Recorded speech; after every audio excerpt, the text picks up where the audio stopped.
Hello everyone, welcome back to my channel that is Pallavi talks life. तो आपके कहने पे आज मैं 2 यूनिट एक साथ करा लूँगी, तो आराम से बैठना। तो हमारे सिर्फ 2 लेसन बचे हैं, lesson number 12 and lesson number 13। हमने एनसीईआरटी स्टार्ट की है सीटेट के लिए। तो हमारा लेसन नंबर 12 है how nature works in harmony. कि जो हमारा नेचर है, जो हमारा वातावरण है, हमारी जो नेचर है, प्रकृति है, वो कैसे हारमोनी में काम करती है, एकजुट होकर कैसे काम करती है। आज हम इस लेसन में ये पढ़ेंगे। ठीक है।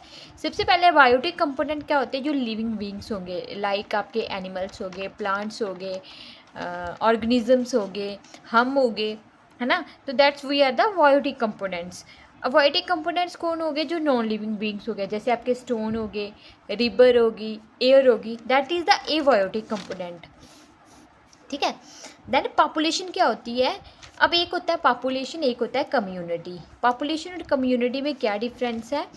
The group of organisms of the same kind living together in their habitat. Habitat already मैंने आपको पढ़ा दिया था कि जो उनकी रहने की जगह होती है उसको हैबिटेट बोला जाता है। ठीक है। एक ग्रुप होता है ऑर्गेनिजम्स का जो एक ही टाइप की होते हैं, living together in their habitat. जैसे हमारी फैमिली है ना। तो हम लोग सारे मिलके एक ही जगह रहते हैं। जैसे मतलब जो भी इंसानों का एक ग्रुप होगा वो एक जगह पे रह रहा है, एक ही हैबिटेट में, जहाँ पे उनके रहने की जगह एक ही है, दैट इज़ द पॉपुलेशन। ठीक है।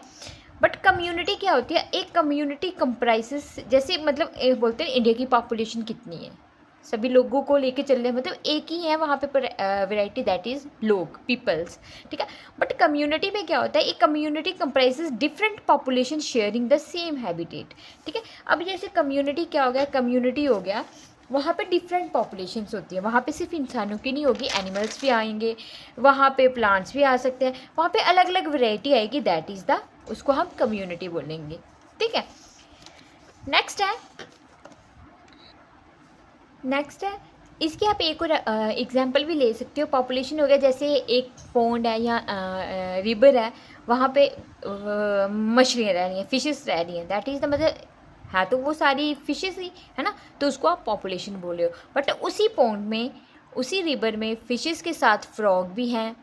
ठीक है। वहाँ पे छोटी छोटी ग्रीन एल्गी वगैरह भी है, तो वो होगी आपकी कम्युनिटी। फ्रॉग्स भी हैं और जो भी एक्वेटिक एनिमल्स हैं वो वहाँ पे हैं, तो उसको आप कम्युनिटी बोलोगे। बट वो जो फ़िश का सिर्फ होगा वो पॉपुलेशन में आएगा। बट अलॉन्ग विथ फिशेस आपके फ्रॉग्स हैं और बाकी एक्वेटिक एनिमल्स हैं, टर्टल हो सकता है ना, क्रोकोडाइल हो सकता है, बड़े सारे स्टार फिशेस में ही आ गया वो, तो क्रोकोडाइल हो गया, ये सारे तो मिलकर क्या बनाएंगे, कम्युनिटी बनाएंगे। नेक्स्ट है ये फ्लावर के बारे में। A flower as a stall green leafy structure. जो फ्लावर होता है उसका आप देखोगे एक स्टॉल ग्रीन लीफी स्ट्रक्चर होता है। ठीक है। जब कहीं फ्लावर निकलता है, आप उसको स्टार्टिंग से देखना कि उसके नीचे एक ग्रीन सा पोर्शन होगा, जिसको सेपल्स बोलते हैं। कलर्ड उसकी पीटल्स होती हैं। पीटल्स जहाँ पे उसकी कलर पीटल्स होती है, उसके साथ ही ग्रीन वाला एक पार्ट होता है, उसको सेपल्स बोलते हैं। एंड 2 रिप्रोडक्टिव पार्ट्स होते हैं, और प्लांट्स में 2 रिप्रोडक्टिव पार्ट्स होते हैं। आपको पता है इसमें क्या होता है, जो प्लांट्स में असेक्सुअल रिप्रोडक्शन होती है, और जो रिप्रोडक्शन होती है वो फ्लावर्स में होती है। ठीक है। 2 रिप्रोडक्टिव पार्ट्स होते हैं, कार्पल्स जो फीमेल होता है, एंड स्टेमन्स जो मेल पार्ट माना जाता है। स्टेमन्स जब फटता है, स्टेमन जो ब्रस्ट करेगा and release yellow dust like pollen grains, वो क्या करता है, एक येलो डस्ट टाइप एक पोलन ग्रेन को रिलीज करता है। पोलन ग्रेन वहाँ पे रिलीज होते हैं जब स्टेमन ब्रस्ट करता है। विंड, वाटर या फिर insect, bats and birds help carry pollen from the stamens to the carpels. अब जो वर्ड्स हो गए, या फिर विंड की वजह से, वाटर की वजह से, या किसी इंसेक्ट की वजह से जो स्टेमन है वो पोलन फ्रॉम द स्टेमन्स, जो पोलन को कैरी करता है स्टेमन से, और वो कहाँ लेके जाता है, कार्पल्स की साइड लेके जाता है। कार्पल्स क्या हो गया, आपका फीमेल पार्ट हो गया, स्टेमन आपका मेल हो गया। ठीक है। पोलन को कौन लेके जाएगा, जो पोलन ग्रेन्स हैं उनको, ये वर्ड्स हो गए, वैट्स हो गए, या फिर विंड, वाटर, किसी भी प्रोसेस से वो क्या होते हैं, स्टेमन से कार्पल्स की तरफ चल जाते हैं, मतलब मेल से फीमेल की तरफ जाते हैं। After same and are different flowers, या तो वो फ्लावर सेम होगा, उसी से वहाँ पे जाएंगे वो, मेल से फीमेल पार्ट में जाएंगे, या फिर डिफरेंट फ्लावर भी हो सकते हैं। ठीक है। This process is called pollination. इस प्रोसेस को क्या बोला जाता है, पॉलिनेशन। क्या, कौन सा प्रोसेस, जिसमें आपके जो पोलन है वो स्टेमन से कार्पल की तरफ मूव करते हैं, ठीक है। It is essential for the formation of fruits and seeds. और ये मतलब किस लिए इसेंशियल होता है? फ्रूट्स के लिए। जो फ्रूट्स की फॉर्मेशन होती है या फिर सीड्स की फॉर्मेशन होती है वो किसकी वजह से होती है? इसी पॉलिनेशन की वजह से होती है, ठीक है। नेक्स्ट आपका आ गया इकोसिस्टम। अब इकोसिस्टम किससे मिलके बनता है? इकोसिस्टम होता है हमारा biotic component plus abiotic component. इन दोनों कंपोनेंट को मिला के जो, एक मिनट,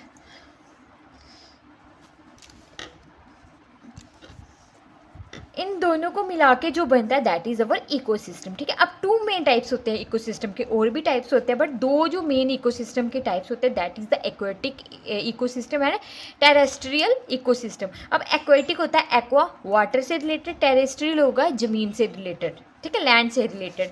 अब जो एनिमल्स पानी में रहते होंगे वो एक्वेटिक इकोसिस्टम बनाएंगे और जो ज़मीन पे रहते हैं वो टेरेस्ट्रियल इकोसिस्टम में आएंगे, ठीक है। अब नोट कर लो, ये आपको दिख रहा है ना अच्छे से? एक मिनट, हाँ ठीक है, ठीक है।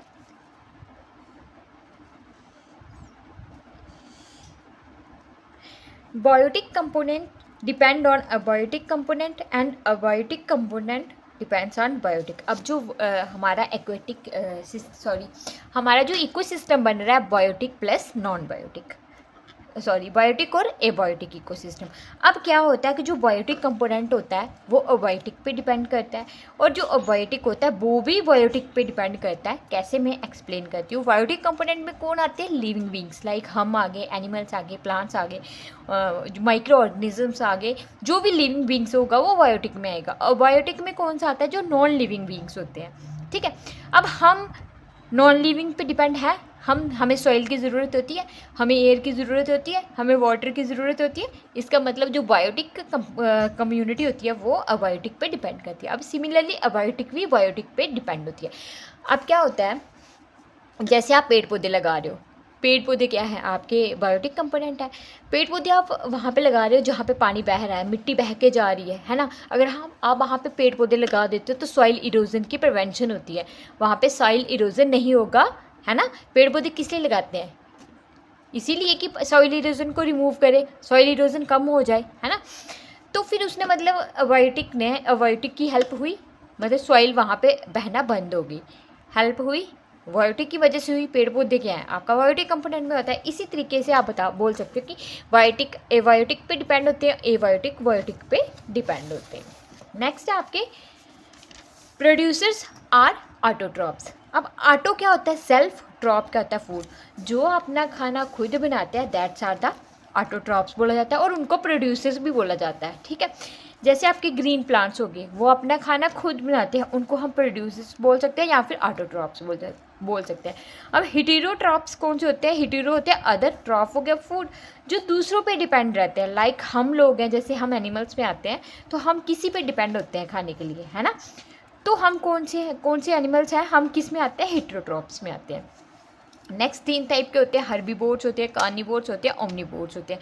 हर्बीवोर्स हो गया हर्ब्स, मतलब प्लांट से रिलेटेड, ये जो खाते हैं ये प्लांट्स को खाते हैं, ठीक है। इनका जो खाना होता है प्लांट्स होते हैं। ये ग्रीन मतलब समझ लो कि आप ग्रीन लीव्स वगैरह ये खाते हैं, जैसे आपका डेयर हो गया, है ना। और उसके बाद और क्या होता है आपके? ये कऊ वगैरह, ये सब क्या है? हर्बीवोर्स है। कार्निवोर्स क्या हो गए? एनिमल्स आएंगे इसमें। कार्निवोर्स होते हैं जो सिर्फ वो खाते हैं, फ्लैश खाते हैं, ठीक है। फॉर एग्जाम्पल आपका लाइन हो गया, टाइगर हो गया, all these are the carnivores. Omnivores, उसमें कौन कौन आएगा? हम आएंगे, जैसे हम हैं, हम वेजिटेरियन भी होते हैं, नॉन वेजिटेरियन भी होते हैं। हम प्लांट्स पे भी डिपेंड करते हैं और एनिमल्स भी खाते हैं, फ्लैश वगैरह, मीट वगैरह हम लोग खाते हैं ना, तो हम ओमनीवोर्स में आते हैं, ठीक है। और इसमें क्रो वगैरह जो होते हैं वो भी ओमनीवोर्स होते हैं। वो आप चपातियाँ वगैरह डालते हो, कौवे वगैरह, चिड़िया, वो खा लेते हैं। इवन कि वो जो डेड एनिमल्स होते हैं वो उनको भी खाते हैं। तो जो क्रो वगैरह होते हैं वो ओमनीवोर्स में आते हैं। नेक्स्ट फूड चेन क्या होती है? अब फूड चेन क्या होती है? A simple sequence showing who eats whom, एक minute, who eats whom in an ecosystem. Food chain होता है कौन किसको खा रहा है, उससे फूड चेन बनती है, ठीक है। फॉर एग्जाम्पल जैसे ये ग्रास है, ग्रास को कौन खाता है? ग्रास ऊपर खाता है। ग्रास ऊपर को कौन खाता है? फ्रॉग खाता है। फ्रॉग को कौन खाता है? स्नेक खाता है। स्नेक को कौन खा रहा है? ईगल खा रही है ना। तो all these are interlinked to each other, ये एक चेन बना रहे हैं, तो इसलिए इसको फूड चेन बोलते हैं, मतलब कौन किसको खा रहा है वो एक फूड चेन बनाएगी। अब इसी फूड चेन में अगर आप बोलो कि ग्रास होपर को हमने बोला कि फ्रॉग ने खाया, अगर ग्रास होपर को इधर स्नेक ने खा लिया या किसी चिड़िया ने खा लिया, है ना, अब उस चिड़िया को कौन खाएगा? ईगल खा ले, कोई और खा ले।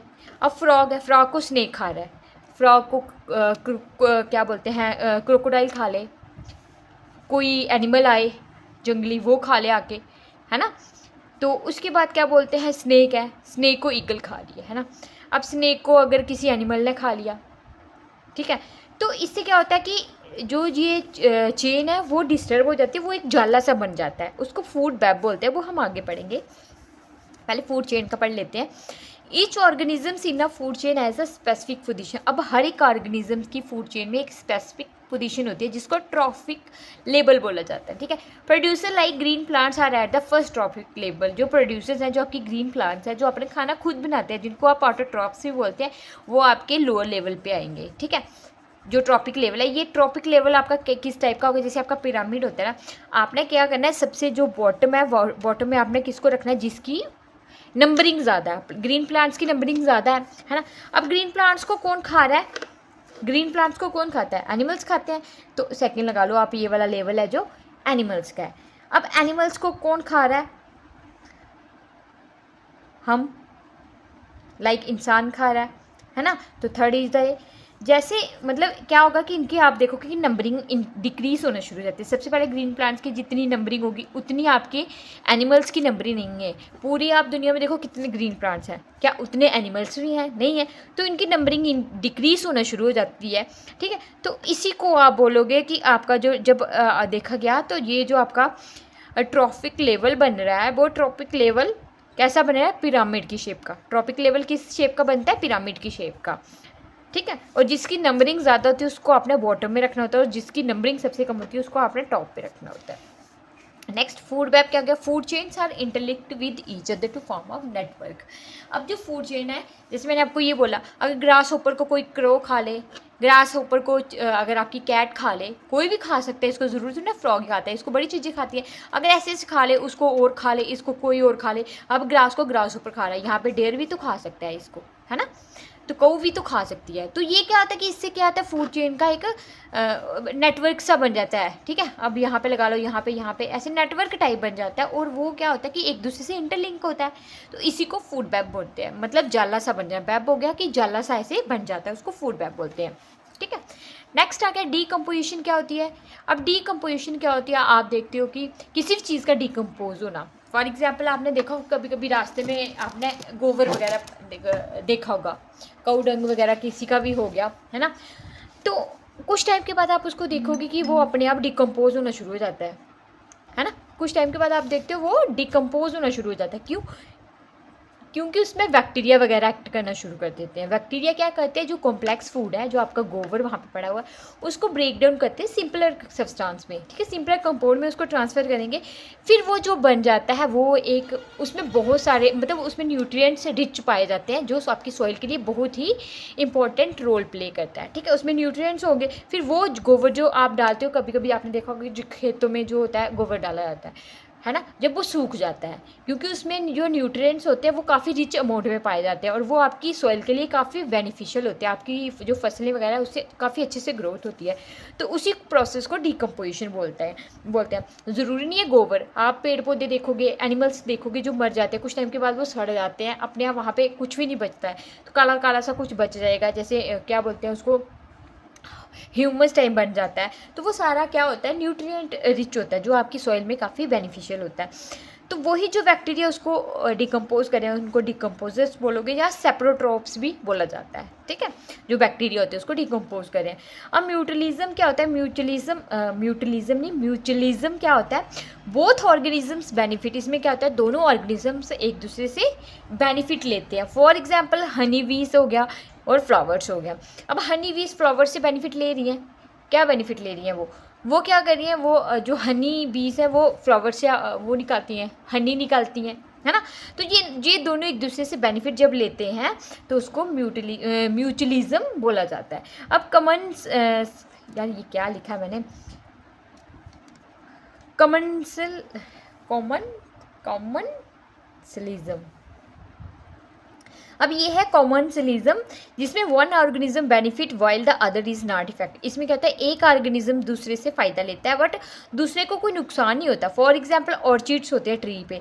ऑर्चिड्स एक टाइप का ना ऐसे फूल होता है, ठीक है, जो ट्रीज़ पे उगा होता है। वो उस ट्री से कुछ भी नहीं ले रहा होता, बस उसको सपोर्ट चाहिए, इसलिए वो वहाँ पे होता है, ठीक है। तो उसको सिर्फ एयर मॉइस्चर वगैरह चाहिए होता है ग्रो के लिए, जो वो एयर से लेता है, ठीक है। बट वो ट्रीज़ पे क्यों है, क्योंकि वो उसको सपोर्ट चाहिए ग्रो होने के लिए, इसलिए वो उसको इफेक्ट नहीं कर रहा, तो इसी को बोलते हैं। देन है पैरासाइटिज्म। पैरासाइटिज्म क्या होता है, one organism benefit while the other is harmed. अब पैरासाइटिज्म क्या होता है कि एक ऑर्गेनिज्म बेनिफिट ले रहा होता है और दूसरे को नुकसान हो रहा होता है। जैसे आपकी कुत्ते में टिक्स होती है, जुएँ पड़ी होती हैं, वो टिक्स होती हैं, जुएँ नहीं बोल लोगे आप इसको, कुत्तों में वो छोटे छोटे से कुछ होते हैं, टिक्स होती हैं, जुएँ टाइप ही होती हैं। तो वो होती है, वो कुत्ते को नुकसान दे रही होती है, उसको खारिश हो रही होती है, उसको खा रही होती है। अब हमारे स्कैल्प में भी जुएँ वगैरह होती हैं, हमें उससे हार्म पहुंच रहा होता है, वो हमें थोड़ा थोड़ा खा भी रही होती है, खारिश वगैरह हो रही होती है ना, इतना नहीं हार्म करती बट करती हैं वो जुएँ भी, है ना। तो ये होगा पैरासाइटिज्म के एग्जाम्पल्स। नेक्स्ट है आपका मोनोकल्चर। अब मोनोकल्चर क्या होता है, growing same crop, same crop को ग्रो करना, मतलब एक ही क्रॉप को बार बार ग्रो करना, उसको मोनोकल्चर बोला जाता है। अब this is all about your lesson number 12। तो अब नेक्स्ट करते हैं हम lesson number 13, that is our home earth a unique life sustaining planet. हमारा जो अर्थ है, हमारा घर, वो कैसे मतलब लाइफ को सस्टेन कर रहा है, कैसे वो एक ऐसा प्लानट है यहाँ पे लाइफ पॉसिबल है, उसके बारे में हम अब देखेंगे। नेक्स्ट है oxygen in our atmosphere. Some of the oxygen in our atmosphere gets converted to another form called ozone. क्या होता है कि कुछ हमारी जो ऑक्सीजन है एटमॉस्फेयर की, वो किस में कन्वर्ट होती है, अनदर फॉर्म में, जिसको ओजोन बोला जाता है, जिसमें ऑक्सीजन O2 होता है। यहाँ पे जो ओजोन का मॉलिक्यूलर फार्मूला होता है दैट इज़ O3। इसमें ऑक्सीजन के 3 एटम पाए जाते हैं एंड फॉर्म्स का, ये ओजोन बनाते हैं। आपको पूछ सकते हैं ओजोन का फॉर्मूला क्या होता है, O3, and forms an important part of the atmosphere called ozone layer. और यही जो ओजोन गैस है, जो क्या बना रही है, ओजोन लेयर, जो बड़ा ही इंपॉर्टेंट रोल प्ले करती है हमारे एटमॉस्फेयर में। क्या करती है, this layer act like a shield. ये एक शील्ड का काम करती है, कवर करती है, हमें बचाती है, blocking harmful UV rays from the sun. किससे बचाती है, हमें जो अल्ट्रावायलेट रेस निकल रही है सन से, जो हमारे लिए काफ़ी हार्मफुल है, हमें स्किन से रिलेटेड प्रॉब्लम हो सकती है। जो भी यहाँ पे लाइफ सस्टेनिंग एनिमल्स वगैरह जो भी है, उनको हार्म करती हैं ये। तो जो ओजोन लेयर है वो हमें प्रोटेक्ट करती है UV रे से, that can damage living cell, जो क्या करती है, लिविंग सेल्स को डैमेज करती है, ठीक है। Earth is constantly hit by tiny high energy particles. Earth को क्या हो रहा है कि कॉन्स्टेंटली वो हिट हो रही है, टिनी हाई एनर्जी पार्टिकल्स होते हैं, उनके साथ वो क्या हो रही है, स्ट्राइक हो रही है, दैट कम फ्रॉम स्पेस, जो स्पेस से आ रहे हैं। Some come from far across the universe, और कुछ कहाँ से आ रहे हैं, बड़ी दूर यूनिवर्स से आ रहे हैं, आरकाल तक, उसको कॉस्मिक रेस बोला जाता है। कुछ टीनी हाई एनर्जी, तो कुछ टीनी पार्टिकल्स, मतलब छोटे छोटे पार्टिकल्स होंगी जिनकी एनर्जी इतनी हाई होगी कि वो हमारे स्पेस जो अर्थ पे टकरा रही है, और उसकी वजह से भी काफ़ी नुकसान हो रहा है। और कुछ होता है यूनिवर्स से कहीं से भी कुछ आ रहा है, ठीक है, उसको क्या बोलते हैं, कॉस्मिक रेस बोला जाता है। Other particles come from the sun, कुछ पार्टिकल्स सन से आते हैं, and are called solar wind. जो सोलर तूफान विंड चलते हैं, तूफान चलते हैं इतने तेज़ वाले, वो कहाँ से आ रहे हैं, सन से, सूरज से आ रहे हैं। These particles can be harmful as they can damage the atmosphere. ये पार्टिकल्स बहुत ही हार्मफुल होते हैं, ये हमारे एटमॉस्फेयर को डैमेज कर रहे हैं, और जिसकी वजह से जो हमारी ओजोन लेयर है, जो हमारी शील्ड है, जो हमारी एक प्रोटेक्शन लेयर है, उसको डैमेज कर रहे हैं, ठीक है। अब green house effect help keep the earth warm. अब ग्रीन हाउस इफेक्ट क्या होता है, ग्रीन हाउस इफेक्ट क्या होता है कि ये क्या करता है, जो भी गैसेस हमारे यहाँ से निकलेंगी, मतलब ग्रीन हाउस इफेक्ट की वजह से क्या होता है, कोई भी गैस वहाँ से इस्केप नहीं कर सकती, वो एक तरह से उसको कवर कर देती है कि उसमें से कोई भी गैस पास नहीं हो। तो ग्रीन हाउस इफेक्ट क्या करता है, हमारी अर्थ को वार्म रखता है, अदरवाइज तभी तो यहाँ पे मतलब अर्थ में लाइफ पॉसिबल है। अब हाइड्रोस्फीयर क्या होता है, हाइड्रोस्फीयर क्या है, पानी से रिलेटेड जो यहाँ पे पानी होता है, दैट इज हाइड्रोस्फीयर। जियोस्फीयर क्या होगा, the solid part of the earth including materials like rock, soil and minerals. यहाँ पे रॉक होगा, सॉलिड मटेरियल जो होगा हमारी अर्थ का, सॉलिड पार्ट जो होगा दैट इज यहाँ पे रॉक्स होंगे, सॉइल होगी, मिनरल्स होंगे उसको आप जियोस्फीयर बोलते हो। हाइड्रो मतलब हाइड्रा मतलब वाटर से रिलेटेड है, यहाँ पे पानी होगा उसको हाइड्रोस्फीयर बोलेंगे। जियोस्फीयर क्या बोलेंगे, यहाँ पे सॉलिड पार्ट होगा। और एक एटमॉस्फेयर होता है, यहाँ पे गैसेस होती हैं, एयर होती है, ठीक है, उसको एटमॉस्फेयर बोला जाता है। नेक्स्ट है सॉइल में क्या क्या होता है, नाइट्रोजन और पोटेशियम होती है, ठीक है। कौन कौन सी कंपोनेंट होते हैं सॉइल में, नाइट्रोजन एंड पोटेशियम होते हैं। अब जियो डाइवर्सिटी कहते हैं, जियो हमारी लैंड से रिलेटेड, हमारी अर्थ से रिलेटेड होती है।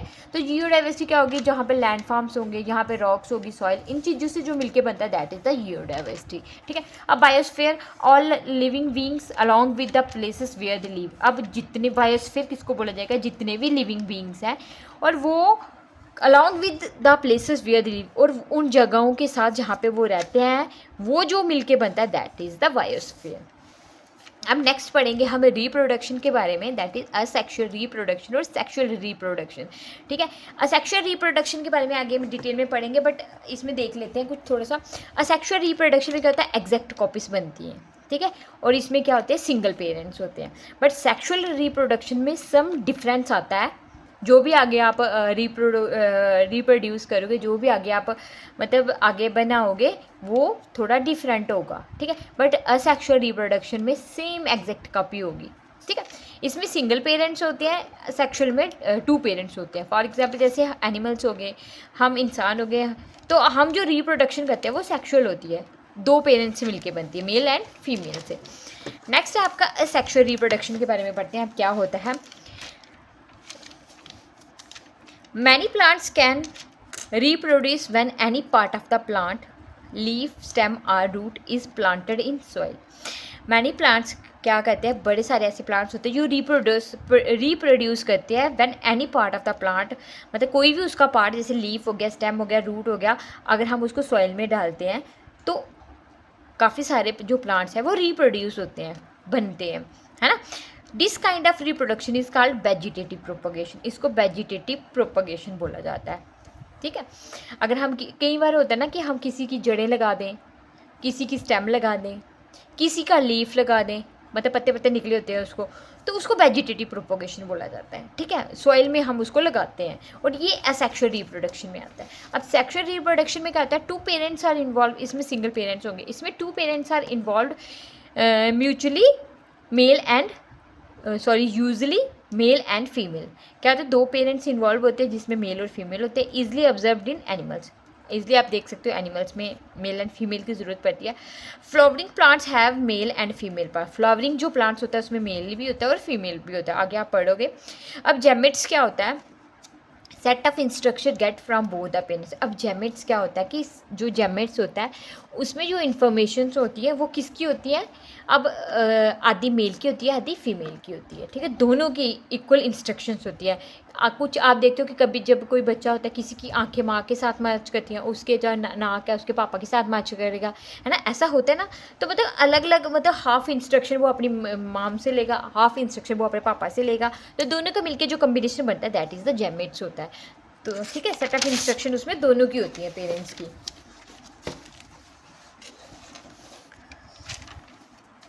नेक्स्ट है आपका सेक्सुअल रिप्रोडक्शन इन प्लांट्स। अब देखेंगे कि जो प्लांट्स है उसमें सेक्सुअल रिप्रोडक्शन कैसे होती है। Plants use different parts of their flowers to produce male and female gametes. अब प्लांट्स में जो मैंने बोला ना, रिप्रोडक्शन जो होती है उसके फ्लावर पार्ट में होती है, तो वो डिफरेंट पार्ट्स अपने यूज़ करता है। जो फ्लावर्स में डिफरेंट पार्ट्स होते हैं प्रोड्यूस करेंगे, वो मेल और फीमेल जेमेट्स करेंगे। पोलन ग्रेन्स, पीछे आपने पढ़ा, pollen grains found inside the anther of a flower. जो एंथर पार्ट होता है फ्लावर का, वहाँ से जो पोलन ग्रेन होते हैं वहाँ पे पाए जाते हैं। आर द मेल जेमेट्स, उसको आप मेल जेमेट्स बोलते हो। While ovules found deep inside the flower are the female gamete. But जो ओब्यूल्स है वो कहाँ होता है, फ्लावर के इनसाइड पार्ट में होता है, जिसको आप फीमेल जेमेट्स बोलोगे, ठीक है। Pollen is carried to another flower by, ये ऑलरेडी आप पीछे पॉलिनेशन में पढ़ चुके हो कि पोलन को कैरी करते हैं कौन, विंड कर सकती है, insect, animals. This process is called pollination बोला जाता है। When the male and female gametes combine, जब दोनों मेल और फीमेल कंबाइन होते हैं, इट इज़ कॉल्ड, इसको फर्टिलाइजेशन बोलते हैं, ठीक है। फॉर्मिंग अ जाइगोट बनाते हैं, दैट बिकम्स अ सीड, और वो क्या बन जाता है, एक सीड बन जाता है। The fleshy part of the flower, जो फ्लैशी पार्ट होता है फ्लावर का around the ovule develops into a fruit, और जो फ्लैशी पार्ट होता है फ्लावर का वो किस में कन्वर्ट हो जाता है, फ्रूट में कन्वर्ट हो जाता है। तो ये देख लेना आप सेक्सुअल रिप्रोडक्शन में कौन सा पार्ट क्या मेन रोल प्ले कर रहा है, फ्रूट किसका बन रहा है, सीड किसका बन रहा है, फर्टिलाइजेशन कहाँ पे हो रही है, किस किस के कम्बिनेशन से बन रहा है ना। तो ये सारा आप थोड़ा सा देख लेना अच्छे से। नेक्स्ट है सेक्सुअल रिप्रोडक्शन इन एनिमल्स। अब इन एनिमल, मैंने इसका इतना डीप नहीं लिखा क्योंकि सेक्सुअल रिप्रोडक्शन के बारे में ऑलरेडी आपको पता है, ठीक है। इन एनिमल्स जेमेट्स आर कॉल्ड स्पर्म, जो जेमेट्स होते हैं उनको स्पर्म बोला जाता है मेल में, और फीमेल में वो एग्स होते हैं। जेमेट्स कौन कौन सा पार्ट होता है मेल और फीमेल में, मेल में स्पर्म होता है, फीमेल में एग्स होते हैं। फर्टिलाइजेशन में टेक प्लेस इन वाटर, एक चीज़ है मैंने इंपॉर्टेंटली लिखा कि जो फर्टिलाइजेशन होती है वो पानी में होती है, ठीक है। Sperm and eggs combine to form zygote, और स्पर्म और एग जब मिलते हैं वो जाइगोट बनाते हैं। In these animals the development of zygote into embryo also takes place in water. अब क्या होता है एनिमल्स में जो डेवलपमेंट होती है जाइगोट की, जाइगोट से एम्ब्रॉय बनता है, मतलब जो भ्रूण बनता है, भ्रूण आपने सुना होगा फीमेल के अंदर बनता है, तो also take place in water, ठीक है। ये भी किस में होता है, पानी में होता है। आप देखते हो ना जो हम फीमेल होती है उसका जो बच्चा होता है, जो अगर अंदर ग्रोथ हो रही है उसकी, तो वो किस में होता है, पानी में ही होता है, पानी में तैर रहा होता है वो। नेक्स्ट है बर्निंग फॉसिल फ्यूल। अगर हम फॉसिल फ्यूल्स बर्न करें, लाइक आपका कोल आ गया, ऑयल हो गया, तो ये क्या करिए, ग्रीन हाउसेस गैसेस को रिलीज कर रही हैं, ठीक है। लाइक आपका कार्बन डाइऑक्साइड हो गया, मीथेन हो गया, ऑल दिस आता है ग्रीन हाउस गैसेस। अब this trap even more heat in the atmosphere which causes global warming. अब क्या होता है, मैंने बोला ग्रीन हाउस इफेक्ट क्या होता है, जो आपकी अर्थ है, जो आपका एटमॉस्फेयर है, उसको टेम्परेचर वो अंदर ही मेंटेन करके रखती हैं, ठीक है, वार्म रखती हैं आपकी अर्थ को, है ना। तो अब अगर कोई ये वाली गैसेस निकलेंगी, इससे क्या होगा कि ज़्यादा हीट रिलीज़ होगी, है ना, ज़्यादा गर्मी प्रोड्यूस होगी, और वो हमारे एटमॉस्फेयर से वो बाहर नहीं जा पाएंगे, तो उसकी वजह से ही हमारा जो अर्थ का टेम्परेचर है वो इंक्रीज़ कर रहा है, और इसी को ग्लोबल वार्मिंग कहते हैं। जो टेम्परेचर राइज कर रहा है हमारी अर्थ का, that is the global warming. अभी आप देखोगे कि पिछले साल थोड़ी कम गर्मी थी, अभी जो गर्मी हो रही है वो बढ़ रही है। अब आहिस्ता आहिस्ता आगे ग्लोबल वार्मिंग की वजह से क्या होगा, हमारी अर्थ का जो टेम्परेचर है वो बढ़ता जाएगा, है ना। तो these long term changes in temperature, rainfall and weather patterns are called climate change. अभी ये जो चेंजेस आ रही हैं टेम्परेचर में, टेम्परेचर बढ़ता जा रहा है, रेनफॉल का कोई पता नहीं कब वो होना है। पहले बारिशें अपने टाइम पे होती थी, बट आजकल कोई पता नहीं कब रेनफॉल होगा, कब ज़्यादा सर्दी होगी, जब कब ज़्यादा गर्मी होगी। तो आजकल कोई भी वेदर का कोई फिक्स कुछ भी नहीं रहा। तो ये जो चेंजिंग आ रही है इसी को क्लाइमेट चेंज बोलते हैं। क्लाइमेट चेंज हो रहा है ना बिकॉज ऑफ अस। तो आपकी बुक में इतना ही था, आगे जो मैंने है वो मैंने पेड नोट्स परचेज़ किए थे उसमें था, तो थोड़ा इंपॉर्टेंट है तो मैंने ये भी नोट कर लिया। नेक्स्ट है फ्लावर है। फ्लावर में सेक्सुअल रिप्रोडक्शन होती है, ऑलरेडी आपको पता है, क्योंकि इसमें मेल और फीमेल दोनों पार्टिसिपेट करते हैं, तो फ्लावर में सेक्सुअल रिप्रोडक्शन होती है, ठीक है। Flowers are the reproductive part of the plants, already I told you. Stamen male reproductive part होता है, पिस्टल फीमेल रिप्रोडक्टिव पार्ट होता है। पीछे आई थिंक मैंने शायद कहीं बोल दिया होगा फ्लावर में असेक्सुअल रिप्रोडक्शन होती है, not, that is not true. Flower में जो होती है सेक्सुअल होती है, ठीक है। अब स्टेमन में मेल शायद बोला है, शायद मुझे कंफर्म नहीं है, तो आप उसको करेक्ट कर लेना अगर मैंने गलती से बोल दिया हो। तो स्टेमन में क्या होता है, स्टेमन क्या होता है, मेल रिप्रोडक्टिव पार्ट होता है। पिस्टल क्या होता है, फीमेल रिप्रोडक्टिव पार्ट होता है, ठीक है। अब यूनिसेक्सुअल फ्लावर क्या होता है और बाइसेक्सुअल फ्लावर क्या होता है। यूनिसेक्सुअल फ्लावर हो गया, यूनि मतलब सिंगल, या तो सिर्फ उसमें पिस्टल पार्टिसिपेट करेगा या फिर स्टेमन करेगा, इन दोनों में से एक करेगा, या करेगा पिस्टल या फिर स्टेमन। मतलब सेक्सुअल मतलब एक ही पार्टिसिपेट करेगा, चाहे मेल करे चाहे फीमेल करे, या तो मेल करेगा सिर्फ या फीमेल करेगा। बाइसेक्सुअल में क्या होता है, स्टेमन और पिस्टल दोनों पार्टिसिपेट करते हैं, मतलब मेल और फीमेल दोनों इकट्ठे पार्टिसिपेट करते हैं, ठीक है। अब सेल्फ पॉलिनेशन क्या होता है और क्रॉस पॉलिनेशन क्या होता है। पॉलिनेशन मैंने आपको बता दिया, है ना। तो if the pollen lands on a stigma of the same flower और another flowers of the same plant, इसमें क्या होता है, जब आपके जो पोलन ग्रेन्स होते हैं वो स्टिग्मा पे लैंड होते हैं, ठीक है। पीछे आपने पढ़ा ना उसका, ठीक है। तो या तो वो सेम फ्लावर में मतलब लैंड होंगे, जिस फ्लावर के वो जो पोलन ग्रेन है उसी के हैं, उसी से निकल के वो मेल से फीमेल की तरफ जा रहे हैं, या तो वो उसी प्लांट का दूसरा फ्लावर होगा, तो उसमें होती है सेल्फ पॉलिनेशन। बट इसमें क्या होता है, when the pollen grain of a flower lands on the stigma of a flower of a different plant of the same kind. लेकिन इसमें क्या होता है कि जो पोलन ग्रेन है वो मेल से फीमेल में जाते हैं, बट वो डिफरेंट प्लांट होता है, उसका फ्लावर होगा, सेम प्लांट नहीं होगा। तो ये सेल्फ पॉलिनेशन की एग्जांपल है, जो पी में होता है, टमाटो में, तो कुकुम्बर में सेल्फ पॉलिनेशन होती है। बट आपका जो रोज़ हो गया, पोपी सीड्स हो गया, पोपी, ठीक है, इसमें क्रॉस पॉलिनेशन होती है। आफ्टर फर्टिलाइजेशन क्या होता है, ओबरी का फ्रूट बनता है। फर्टिलाइजेशन के बाद क्या होता है, ये चीज़ देख लेना, ओबरी का फ्रूट बनता है। आपको पूछ सकते हैं फ्रूट किसका बनता है, ओबरी का बनता है। ओब्यूल्स का क्या बनते हैं, सीड्स बनते हैं आफ्टर फर्टिलाइजेशन। नेक्स्ट है आपका असेक्सुअल रिप्रोडक्शन इन प्लांट्स। अब असेक्सुअल रिप्रोडक्शन होती है प्लांट्स में, सेक्सुअल किस में होती है, फ्लावर में, बट असेक्सुअल रिप्रोडक्शन होती है प्लांट्स में। अब बडिंग किस में होती है, जीस्ट और हाइड्रा में, ठीक है, एक छोटा सा उभरता है वो, तो उसका बनता है, ठीक है। बडिंग किस में होती है, आप सिंपल सा याद कर लो एग्जाम्पल, ज़्यादा आपको डीप जाने की जरूरत नहीं, पूछेंगे नहीं बडिंग में क्या होता है, फ्रेगमेंटेशन में क्या होता है, बस आपको पता होना चाहिए जीस्ट और हाइड्रा में बडिंग होती है। फ्रेगमेंटेशन किस में होती है, स्पिरोगायरा में। स्पोर फॉर्मेशन किस में होती है, म्यूकल और राइजोपस में। अब वेजिटेटिव प्रोपगेशन क्या होता है, form a new plant from the part of a parent plant. अब वेजिटेटिव प्रोपगेशन क्या होती है कि न्यू प्लांट बनता है, जो पेरेंट प्लांट होता है उससे न्यू प्लांट बनता है। फॉर एग्जाम्पल आपने रोज़ देखा है, रोज़ की पेड़ कैसे लगता है, उसका पौधा कैसे लगाते हो, उसकी जो साइड पे जो होती हैं पहले के जो वो होती हैं उसकी कटिंग करते हो आप, कटिंग करके वो जो डंडी सी लेते हो, इतनी सी ली आपने, वो लगा दोगे तो उसका रोज़ प्लांट बन जाता है ना। तो पेरेंट प्लांट के लेके बनाते हो, न्यू प्लांट बन जाता है। तो अब इसी को वेजिटेटिव प्रोपगेशन बोलते हैं, वेजिटेटिव प्रोपगेशन बोलते हैं। अब रोज़ में प्रॉपर ऐसे आपको नाम देना, तो उसको ग्राफ्टिंग बोलेंगे। और जैस्मिन होता है, उसको लेयरिंग बोलते हैं। जैस्मिन होती है जैसे बेलने टाइप होती है, उसमें क्या होता है कि वो क्या कहते हैं, पूरी की पूरी ले लेते हैं और उसको पूरा सॉइल में दबा देते हैं, ठीक है। जो भी पेरेंट प्लांट होगा उसका पूरा का पूरा वो ले लेंगे, उसको मिट्टी में दबा देंगे और उसको अच्छे से मिट्टी से कवर कर देंगे। उसके बाद उसमें से लेयर्स निकलना शुरू हो जाती है, उसमें से जैस्मिन के पौधे निकलना शुरू हो जाते हैं। पेरेंट प्लांट से क्या होता है, न्यू प्लांट बनना शुरू हो जाता है, ठीक है, उसको लेयरिंग बोलते हैं।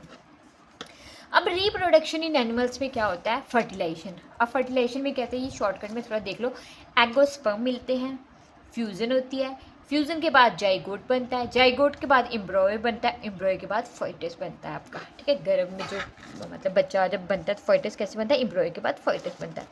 अब एक होती है इंटरनल फर्टिलाइजेशन, एक होती है एक्सटर्नल फर्टिलाइजेशन, ठीक है। अब इंटरनल फर्टिलाइजेशन होती है जो आपकी बॉडी के अंदर फर्टिलाइजेशन होती है, ठीक है। फॉर एग्जांपल ह्यूमंस में जो होगी, काउस में होगी, डॉग्स में होगी, है ना, इनमें क्या होगी, इंटरनल फर्टिलाइजेशन, मतलब जो आपकी बॉडी के अंदर अगर किसी मतलब फर्टिलाइजेशन हो रही है, that is the internal fertilisation. अब एक्सटर्नल फर्टिलाइजेशन होता है जो आउटसाइड द बॉडी होता है, जैसे आपके एक्वेटिक एनिमल्स हो गए ना, फिश हो गया, स्टार फिश हो गई, ये एक्सटर्नल फर्टिलाइजेशन करते हैं। फिश क्या होती है, अंडे देती है, वो अंडे बाहर ही पड़े होते हैं, वहीं पे फिशेस अपने बच्चे को मतलब बनाती है, ठीक है, वहीं पे उसके बच्चे बनते हैं उन अंडों से, और वो बॉडी के बाहर प्रोसेस हो रहा है, ठीक है। स्टार फिश भी उसमें आ गया। बट ह्यूमंस का आपने देखा हुआ है, जैसे हम हैं, तो हमारा जो फर्टिलाइजेशन होता है, हमारे जो बच्चे होते हैं वो हमारे बॉडी के अंदर ही होते हैं, है ना।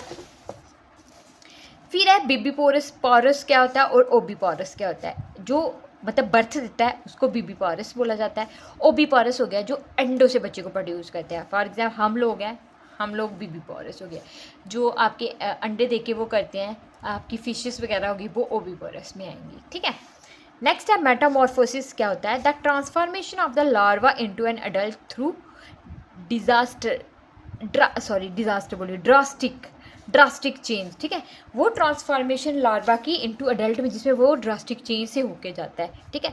फॉर एग्जांपल आपने देखा है उसका फ्रॉग का, ये फ्रॉग का पूरा वो है, इसको आप मेटामॉर्फोसिस बोलोगे, ठीक है। लार्वा से क्या अडल्ट में कन्वर्ट होता है, बट बीच में बहुत सारे लार्वा से वो अडल्ट में तो कन्वर्ट हो रहा है, बट उसमें काफ़ी सारी चेंजिंग आ रही है, ठीक है, बड़ी सारी ड्रास्टिक चेंजेस होती है, उसके बाद वो अडल्ट में बनता है। फॉर एग्जाम्पल जैसे ये फ्रॉग का लिया है, फ्रॉग का पहले एग होता है, एग से अर्ली टेडपोल बनता है, अर्ली टेडपोल से लेटर या लेट टेडपोल बनेगा, टेडपोल के बाद अडल्ट फ्रॉग बनता है। तो देखो कितनी सारी स्टेजेस आई, फिर जाके अडल्ट फ्रॉग बना, तो इसी को मेटामॉर्फोसिस बोलते हैं।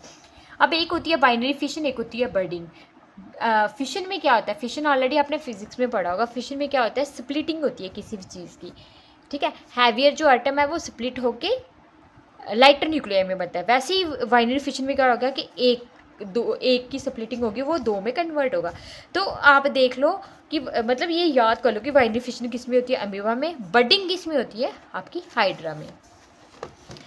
अब आइडेंटिकल ट्विंस कब बनते हैं और फ्रैटर्नल ट्विंस कब बनते हैं? आइडेंटिकल ट्विंस हो गए एक जैसे, फ्रैटर्नल ट्विंस कौन से होते हैं? जो बिल्कुल एक जैसे नहीं दिखते हैं। कई बार आप देखते हो कि दो जुड़वा जो हैं वो बिल्कुल एक जैसे दिखते हैं, उनमें डिफरेंस करना मुश्किल होता है। बट कई बार ऐसा होता है कि वो जुड़वा तो होता है बट उनको आप सामने उनकी शक्लें अलग अलग होती है थोड़ी सी। तो वो कब बनते हैं? जब आपका सिर्फ एक ही एग होता है और एक ही स्पर्म होता है, ठीक है। मेल का स्पर्म एक होगा, फीमेल का एग एक होगा, दोनों मिलके जो बनेंगे दैट इज आइडेंटिकल। बट आपके आइडेंटिकल फ्रैटर्नल ट्विंस कब बनते हैं? जब आपके मतलब 2 एग्स और 2 स्पर्म मिलके, फीमेल के 2 एग्स और मेल के 2 स्पर्म मिलके जो बनाएंगे that is a fraternal twins बनेंगे। तो ये था आज का लेक्चर। इसी के साथ आपकी 8th क्लास की साइंस हुई कंप्लीट। ओके, सबसे ज़्यादा लेंथी, सबसे ज़्यादा सिलेबस भी इसी का है। अगर ये कर लिया तो आपका CTET आराम से पास हो जाएगा। तो ठीक है, आज मुश्किल से ही मैं पेडागोजी का अपलोड कर पाऊँगी, कल से शुरू करेंगे थोड़ा। अब मैं कोशिश करूँगी कि एक पार्ट नहीं पढ़ाऊँगी, सिर्फ 2-2, 3-3 पार्ट एक ही दिन में कवर कर दूँ। तो कोशिश तो रहेगी जल्दी से ख़त्म करने की। तो और क्या था, तो साइंस होगी। अब इसी को आप अच्छे से रिवाइज़ करो, बाकी वाला आराम से हो जाएगा। सबसे डिफ़िकल्ट यही होता है CTET में। मैथ भी इतना वो नहीं है, उसका हमने करना ही कितना है। तो हम मेन देखेंगे, जो प्रीवियस क्वेश्चन होंगे हम वही उठाएंगे और उसी को सॉल्व करते जाएंगे। बट साइंस का बड़ा सिलेबस है, आप इसको अच्छे से कर लो। करना हमें हर एक सब्जेक्ट और अच्छे फोकस से करना है। बट आज के लिए इतना ही। पेडागोजी नहीं अपलोड कर पाऊँगी क्योंकि यही 37-38 मिनट की वीडियो बन गई है। तो इसको अपलोड करने में भी काफ़ी टाइम लग जाएगा, मे भी रात तक ये अपलोड हो। तो आप करो अपनी साइंस को कंप्लीट, डन करते कल से हम पेडागोजी पे फोकस करेंगे अच्छे से। तो चलो मिलते हैं नेक्स्ट वीडियो में। Till then bye bye, take care. और हाँ, अगर वीडियोस पसंद आ रही हो ना तो please don't hesitate to like, share and subscribe. और अपने फ्रेंड सर्कल में प्लीज़ शेयर करना, ठीक है। ओके, फिर बाय।